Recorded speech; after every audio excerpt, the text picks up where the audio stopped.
नमस्कार दोस्तों, बहुत बहुत स्वागत है आप सभी का तुलियारेस ऑनलाइन क्लासेस के इस डिजिटल प्लेटफॉर्म पर। हमने शुरू की थी रीड एसएसटी की डेली टेस्ट सीरीज और हम इस मॉडल टेस्ट पेपर सीरीज में रोजाना कुछ इंपॉर्टेंट क्वेश्चंस पर बात करते हैं। आज फिर मैं आपके सामने हाजिर हूं कुछ और नए प्रश्नों के साथ। हम देखेंगे कि किस प्रकार के प्रश्न आपसे परीक्षा में पूछे जा सकते हैं, कौन से प्रश्न इंपॉर्टेंट होते हैं और आपने कितनी तैयारी की है। दोस्तों ये सब कुछ आपको इसी टेस्ट के द्वारा पता चलने वाला है। दोस्तों अगर आपने अभी तक चैनल को सब्सक्राइब नहीं किया है तो कर लीजिएगा, क्योंकि इस तरह के क्वालिटी एजुकेशन वीडियो रोजाना केवल आपको यहीं और इसी चैनल पर मिलने वाले हैं। और टेस्ट शुरू करने से पहले फिर से कहना चाहूँगा कि आप कमेंट करिएगा आंसर का, तभी आप इस टेस्ट का पूरा लाभ उठा सकते हैं। और कम से कम ये देखें जरूर कि आपको क्या आता है।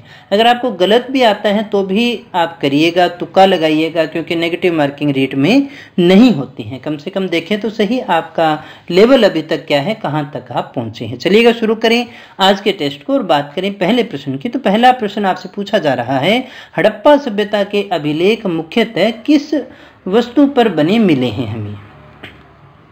शिलाओं पर, मोहरों पर, या फिर स्तंभों पर, या फिर ताम्रपत्रों पर। यानी हड़प्पा जो सभ्यता है, सिंधु घाटी जो सभ्यता है, वहां पर हमें जो अभिलेख मिलते हैं वो किस वस्तु पर बने हुए मिले हैं? क्या है हमारा सही आंसर? फटाफट से बताने की कोशिश कीजिएगा ताकि देख सकें आपने कितना सीखा है। तो दोस्तों सही आंसर है हमारा वो है नंबर 2। कहां पर मिले हैं दोस्तों? मोहरों पर मिले हैं। मोहर जो हुआ करते हैं उन पर हमें हड़प्पा संस्कृति के अभिलेख देखने को मिलते हैं। अगला हमारा प्रश्न है, उत्तर वैदिक काल की अपने बात कर रहे हैं। उत्तर वैदिक काल में आर्य संस्कृति का केंद्रीय स्थल कौन सा था, हमें ये बताना है। सप्त सैंधव प्रदेश, गंगा यमुना दोआब, मगध, या फिर दक्कन। क्या होगा दोस्तों हमारा सही आंसर? उत्तर वैदिक काल में आर्य संस्कृति का केंद्रीय स्थल कौन सा है? अगर आपने आंसर भर लिया है तो फिर चेक भी कर लीजिएगा, देखिए क्या किया है आपने, सही है या गलत है। तो दोस्तों सही आंसर हमारा गंगा यमुना दोआब। तो उत्तर वैदिक काल में आर्य संस्कृति का केंद्रीय स्थल कौन सा था? गंगा यमुना दोआब हुआ करता था। 1856 में गवर्नर जनरलों में से नीचे दिए हुए ऑप्शन में किसने यह निर्णय किया था कि बहादुर शाह अंतिम मुगल बादशाह होंगे और उनकी मृत्यु के बाद उनके किसी वंशज को बादशाह नहीं बनाया जाएगा? इनमें से किसने ये कहा था कि बहादुर शाह अंतिम बादशाह होंगे और उसके बाद में किसी को भी बादशाह घोषित नहीं किया जाएगा? कैनिंग, कॉर्नवालिस, डलहौजी, या फिर हेस्टिंग्स। कौन थे दोस्तों वो गवर्नर जनरल? ये नाम आपको बताना है। सही आंसर कमेंट करिएगा, चाहे आपको नहीं आता है तो भी करना दोस्तों, तभी पता चलेगा। और गलत किया वो आपने कभी भूलते भी नहीं है। सही आंसर हमारा वो है नंबर 1, कैनिंग ने कहा था। दोस्तों किसने कहा था? कैनिंग ने ये कहा था। कौन सा विद्वान कुंभा के दरबार में नहीं था? इनमें से आपको बताना है कौन सा विद्वान जो था वो कुंभा के दरबार में नहीं था। मुनि सुंदर सूरी, नाथा, टीला भट्ट, या फिर मुनि जिनविजय सूरी। इनमें से कुंभा के दरबार में कौन सा विद्वान नहीं था? अच्छे से सोचिएगा तभी आपका आंसर सही होगा। फैक्ट है डायरेक्ट। तो दोस्तों हमारा सही आंसर है वो है नंबर 4, मुनि जिनविजय सूरी। ये नहीं था उस समय, ये गलत है, बाकी सारे सही हैं। अगले प्रश्न को देखिएगा, दक्षिण भारत से उत्तर भारत में भक्ति आंदोलन को किसने चलाया? यहाँ बहुत ही अच्छा प्रश्न पूछा जा रहा है, क्योंकि भक्ति आंदोलन दक्षिण भारत में अलवार और नैनार भक्तों के द्वारा चलाया गया था। आपको ये बताना है दक्षिण भारत से ये उत्तर भारत में कैसे आया, कौन इसको लेकर के आया था? क्या रामानंद जी लेकर आए थे, शंकराचार्य, विवेकानंद, या फिर कबीर लेकर के आए थे? उत्तर भारत में भक्ति आंदोलन को कौन लेकर के आया? क्योंकि साउथ इंडिया की भाषा अलग थी और हमारे उत्तर भारत की भाषा अलग थी, ये भी एक बड़ा कारण था। तो दोस्तों सही आंसर हमारा वो है नंबर 1, रामानंद लेकर के आए थे। इन्हें दक्षिण और उत्तर के बीच की कड़ी भी कहा जाता है दोस्तों। इसके बाद में दोस्तों अगले प्रश्न को देखिए, सूफी मत के अनुसार खानकाहों से क्या अभिप्राय है? यानी सूफी जब अपने पढ़ते हैं तो सूफियों के अंदर खानकाह क्या हुआ करती है, किसे कहते हैं हम खानकाह? ऐसे स्थान जहां सूफी संत बैठकों का आयोजन करते थे, एक विशेष प्रकार का गाना है, नाम का गुणगान करना है या नीति कथाओं पर चर्चा करना है। खानकाह किसे कहा करते थे? क्या है इसका सही अभिप्राय? बताइएगा दोस्तों कमेंट करके, तभी अपने इसको चेक भी करेंगे क्या है हमारा सही आंसर। तो दोस्तों हमारा जो सही आंसर है इसका वो है नंबर 1। ऐसे स्थान खानका कहलाते थे जहां सूफी संत जो है वो बैठकों का आयोजन किया करते थे। अगला प्रश्न है हमारा, रोलेट एक्ट 1919 का विरोध किया गया, किस कारण से किया गया? 4 ऑप्शन हमारे सामने हैं, इनमें से बताना है किस कारण से रोलेट एक्ट का विरोध किया गया था। नंबर 1, इसने मुसलमानों के लिए पृथक निर्वाचन क्षेत्रों का अधिकार प्रदान किया, प्रांतों में द्वैध शासन लागू किया था, इसने भारतीयों के हथियार रखने पर रोक लगाई थी, इसने अभिव्यक्ति की स्वतंत्रता जैसे मौलिक अधिकारों पर अंकुश लगाया और पुलिस को और ज्यादा अधिकार प्रदान किए थे। क्या होगा दोस्तों हमारा सही आंसर? फटाफट से कमेंट करके बताइएगा। आइए चेक करें, सही आंसर हमारा नंबर 4, इसने अभिव्यक्ति की स्वतंत्रता जैसे मौलिक अधिकारों पर अंकुश लगाया तथा पुलिस को और अधिक अधिकार दिए गए थे। इस प्रकार के प्रावधान इसमें आते हैं।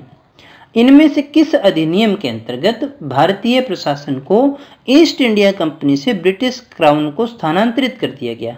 कौन सा अधिनियम था जिसमें पहले शासन हमारे यहाँ ईस्ट इंडिया कंपनी का होता था और फिर ईस्ट इंडिया कंपनी से वो ब्रिटिश क्राउन, ब्रिटिश ताज के पास में चला जाता है, सीधा ब्रिटेन की सत्ता को हस्तांतरित कर दिया जाता है। 1861 का अधिनियम था, 1868 का अधिनियम था, 1833 का अधिनियम था या फिर 1858 का अधिनियम था? तो दोस्तों सही आंसर हमारा वो है नंबर 4, 1858। तो दोस्तों 1857 की क्रांति हुई, उसके बाद में जो है ये परिवर्तन हुआ था 1858 के एक्ट में। कांग्रेस द्वारा पारित पूर्ण स्वराज्य 1929 के लिए संघर्ष की प्रस्तावना के बाद किस तारीख को स्वतंत्रता दिवस मनाया गया था, ये आपको बताना है। यहाँ हम क्या भरेंगे, कौन सा दिन स्वतंत्रता दिवस मनाया गया था? 15 अगस्त 1930 को, 26 जनवरी 1930 को, 1 जनवरी 1930 को या फिर 2 अक्टूबर 1930 को? क्या है दोस्तों हमारा सही आंसर? फटाफट से बताएं कमेंट करके, तो चेक कर ही लेते हैं। सही आंसर हमारा वो है नंबर 2, 26 जनवरी 1930 को। और यही कारण था कि इसी दिन हमने हमारा संविधान लागू भी किया था दोस्तों। अगला प्रश्न है हमारा, शारदा एक्ट जो है, शारदा अधिनियम के अंतर्गत लड़कियों और लड़कों की विवाह की न्यूनतम आयु कितनी निर्धारित की गई थी दोस्तों? 14 वर्ष और 18 वर्ष, 15 वर्ष और 21 वर्ष, 16 वर्ष और 22 वर्ष या फिर 12 वर्ष और 16 वर्ष? यानी कितनी आयु की लड़की होनी चाहिए और कितनी आयु का लड़का होना चाहिए। शारदा अधिनियम जो है बाल विवाह से संबंधित था, तो यहाँ आपको बताना है कौन सी आयु निर्धारित की गई थी दोस्तों। तो सही आंसर चेक करिएगा, वो है नंबर 1, यानी 14 वर्ष की तो क्या होनी चाहिए, लड़की होनी चाहिए, और 18 वर्ष का क्या होना चाहिए, लड़का होना चाहिए। सत्यशोधक समाज के संस्थापक कौन थे? इनमें से आपको बताना है, बड़ा ही आसान सा फैक्चुअल क्वेश्चन है, सभी का सही होना चाहिए। सत्यशोधक समाज के संस्थापक कौन है? डॉक्टर BR अम्बेडकर थे, नारायण गुरु थे, ज्योतिबा राव फूले थे या फिर दयानंद सरस्वती थे? कौन थे दोस्तों सत्यशोधक समाज के संस्थापक? चलिए चेक करें, सही आंसर हमारा वो है नंबर 3, ज्योतिबा फूले। ये हमारे सत्यशोधक समाज के संस्थापक थे। सत्यशोधक समाज याद रखिएगा दोस्तों इसको। अगला प्रश्न हम देखें, 1574 में चंद्रसेन विद्रोही हो गए, तो चंद्रसेन के विद्रोही होने पर अकबर ने उसे दंड देने के लिए किसे भेजा था? कल्याणमल को, दलपत सिंह को, राम सिंह को या फिर राय सिंह को? चंद्रसेन के विद्रोही होने पर अकबर ने उसे दंड देने के लिए किसे भेजा? कल्याणमल, दलपत सिंह, राम सिंह या फिर राय सिंह? क्या है दोस्तों सही आंसर? फटाफट से कमेंट करें और चेक भी कर लीजिएगा। सही आंसर हमारा वो है नंबर 4, राय सिंह को भेजा था। किसको भेजा था दोस्तों? राय सिंह को। नेक्स्ट क्वेश्चन है अपना, जयपुर के किस शासक ने लगातार 3 मुगल सम्राटों को देखा था? जहांगीर, शाहजहां, औरंगजेब। इन तीनों की सेवा करने वाले कौन थे? मानसिंह थे, राम सिंह थे, मिर्जा राजा जयसिंह थे या सवाई जयसिंह थे? दोस्तों कौन थे? क्या है हमारा सही आंसर? चेक करिएगा दोस्तों, सही आंसर हमारा वो है नंबर 3, मिर्जा राजा जयसिंह हुआ करते थे। कौन थे दोस्तों? मिर्जा राजा जयसिंह। अगला हमारा प्रश्न है, इनमें से कौन बिजोलिया किसान आंदोलन से संबंधित नहीं था? छगनलाल चौपासनी वाला, विजय सिंह पथिक, सीताराम दास या फिर माणिक्यलाल वर्मा। ध्यान दीजिएगा दोस्तों, बिजोलिया किसान आंदोलन से संबंधित है नहीं था, कौन सा इनमें से संबंधित नहीं था ये बताना है आपको। फटाफट से कमेंट कीजिएगा, चेक करें सही आंसर। तो ये तो आसान सा क्वेश्चन है, सही होगा सबका। पहला ऑप्शन है हमारा पहला, यानी छगनलाल चौपासनी वाला है, ये बिजोलिया किसान आंदोलन से संबंधित नहीं थे।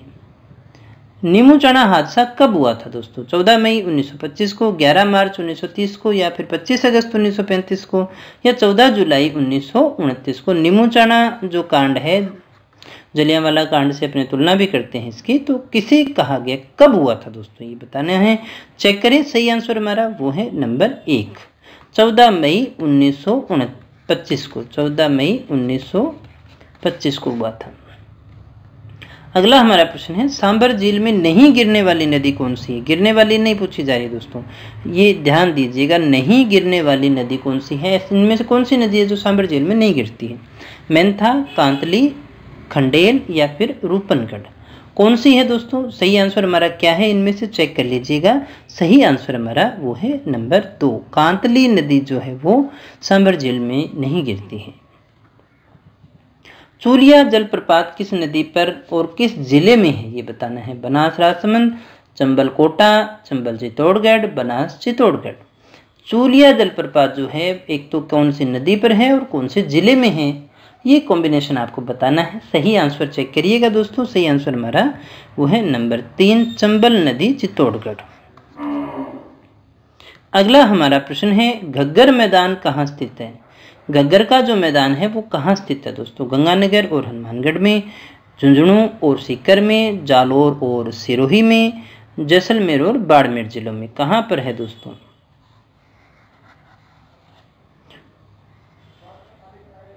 क्या होगा दोस्तों हमारा सही आंसर? तो दोस्तों हमारा जो सही आंसर है वो है नंबर 1, गंगानगर और हनुमानगढ़ जिलों में, है ना। ये हमारी अरावली पर्वतमाला हो गई, ये हमारा पश्चिमी मरुस्थलीय प्रदेश है, तो इसमें ये ऊपर वाला जो हिस्सा है ना हमारा, ये वाला हिस्सा आता है घग्गर का मैदान। ये घग्गर का मैदान है अपना, जिसमें हनुमानगढ़ और गंगानगर जिला जो है वो शामिल है। उसके बाद में शेखावाटी आता है, नागौरी उच्च भूमि आता है, लूणी बेसिन आता है। इस प्रकार से हम इसको देखते हैं। अगला हमारा प्रश्न आता है दोस्तों, विंध्यन कगार भूमि जिन नदियों के मध्य स्थित है वह है। काली सिंध व चंबल, चंबल बनास, बाणगंगा बनास, बेड़च और बनास। यानी विंध्यन कगार भूमि जो है वो किन नदियों के मध्य है? क्या है दोस्तों हमारा सही आंसर? तो चेक करिएगा, सही आंसर हमारा वो है नंबर 2, चंबल और बनास के मध्य है विंध्यन कगार। तो नेक्स्ट क्वेश्चन है अपना, राजस्थान का प्रथम वस्त्र उद्योग कहाँ स्थापित हुआ था? गंगानगर में, भीलवाड़ा में, उदयपुर में या फिर ब्यावर में। वस्त्र उद्योग से संबंधित कोई भी काम हुआ पहला, यानी वस्त्र उद्योग जो है वो सबसे पहले कहाँ स्थापित हुआ था? ब्यावर में, उदयपुर में, भीलवाड़ा में या गंगानगर में। बताइएगा दोस्तों फटाफट से हमारा सही आंसर। चलिए देखें, सही आंसर हमारा वो है नंबर 4। कौन सी मिल थी वो आप कमेंट करके बताएंगे। तो दोस्तों इसका सही आंसर होगा ब्यावर। ब्यावर में पहला वस्त्र उद्योग स्थापित किया गया था राजस्थान में।